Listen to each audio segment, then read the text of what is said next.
Olá, boa noite, seja bem-vindo a mais um encontro nosso no 7A7.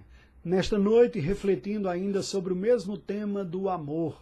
Contudo, na reflexão desta noite, eu trago para você um trecho da conversa dos três colegas, que foram fundadores do The Gospel Coalition, Carson, Piper e Keller, falando sobre a relação entre casamento e amor. É comum nós pensarmos que o casamento se vai quando o amor esfria ou quando o amor acaba. Mas, a bem da verdade, nós poderíamos pensar na lógica oposta. O amor acaba quando o casamento se vai. Há uma relação de lógica oposta entre a aliança do casamento e o amor dos casados. E é precisamente sobre isto, sobre esta relação entre casamento e amor, que esses nossos colegas eruditos, pastores, irmãos nossos norte-americanos vão discutir neste vídeo que compartilho com você. A verdade é que, tendo sido criado originalmente para ser uma coisa bela, o matrimônio, como tudo mais, foi afetado pelo pecado. E nem sempre ele é marcado pelo amor que aponta para a união entre Cristo e a sua igreja, a relação de Deus com o seu povo. Muitas vezes os casamentos experimentam muito mais o lado escuro nosso, os efeitos do pecado, do que a imagem de Deus restaurada. Mas em Cristo Jesus há poder e graça suficientes para renovarmos estes aspectos. É por isso que Paulo, quando vai falar sobre o casamento, aponta a relação de Cristo com a igreja. Como cristãos, nós experimentamos em Cristo, no poder da sua presença e na orientação do Evangelho, um novo caminho, que há de restaurar a relação matrimonial pelo amor. E isso aponta para a gloriosa união que temos com o nosso Senhor Jesus Cristo e o próprio amor que Deus tem para com pecadores como nós, a sua igreja. Que Deus nos ajude e nos visite com graça para que o nosso matrimônio, o meu, o seu, caso você seja casado, caso não, se vier a casar, venha a expressar melhor a dependência da graça e do favor do Senhor. Que Deus nos assista.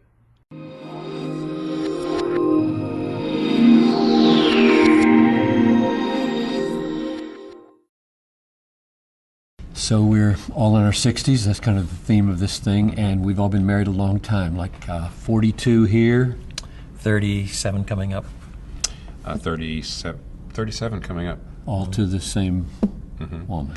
That's, yes. Husband of one wife.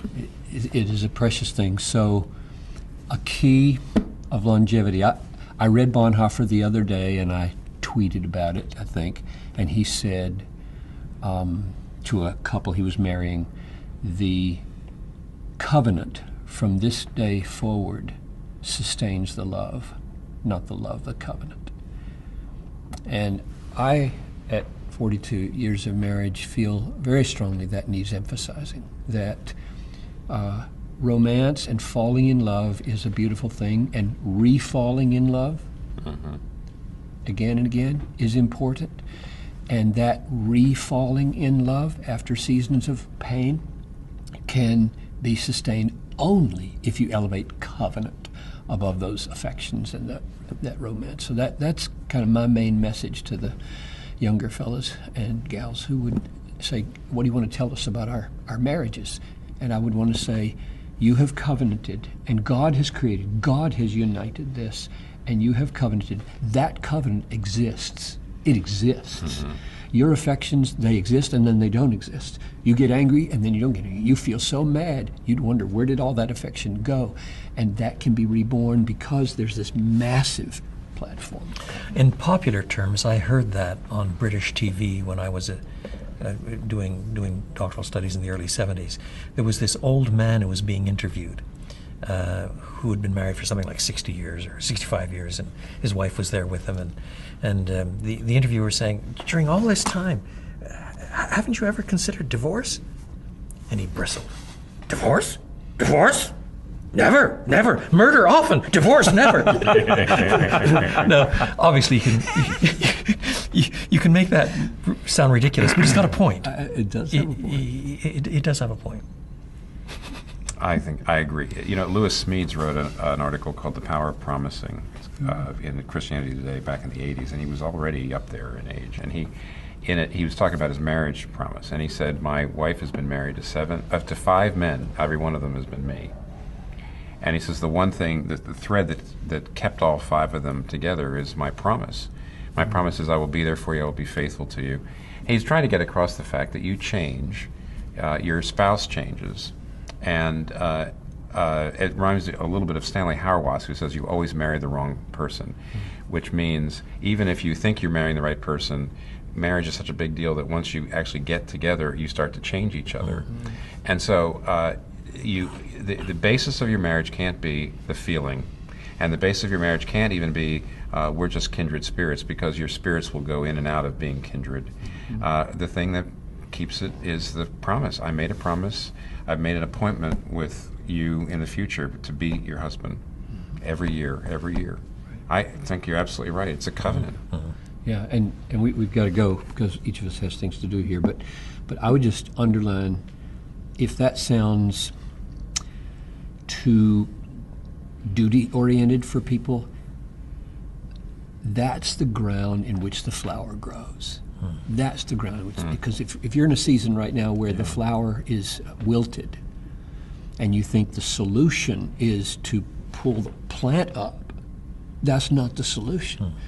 The ground of covenant, the ground of promise, the ground of no divorce, maybe murder, but no that's the ground where it can reflourish, and it does. I just testify from 42 years that falling in love with my wife again and again is a very beautiful thing. And ideally, that is nurtured, at least in part, by grounding marriage itself in Scripture in a big framework. Yep. We're made by God and for God. This is His design, not my design. There is a huge typology between husband and wife and Christ and the church. We're saying something about Christ and the church by the way we act. So, in other words, the renewal of the covenant is not merely, I use merely advisedly, an act of will. It is itself grounded in what the new covenant is about, and what the gospel is about, and who God is, and so on as well. We are testifying by our perseverance in covenant keeping something about Christ and the church. That's right. In covenant with each other. That's and exactly we lie right. about Christ, and we lie about what the church is obliged to do if we Yeah, leave I think her. that's right. If you're talking We're more done. about marriage, I'm going to cry.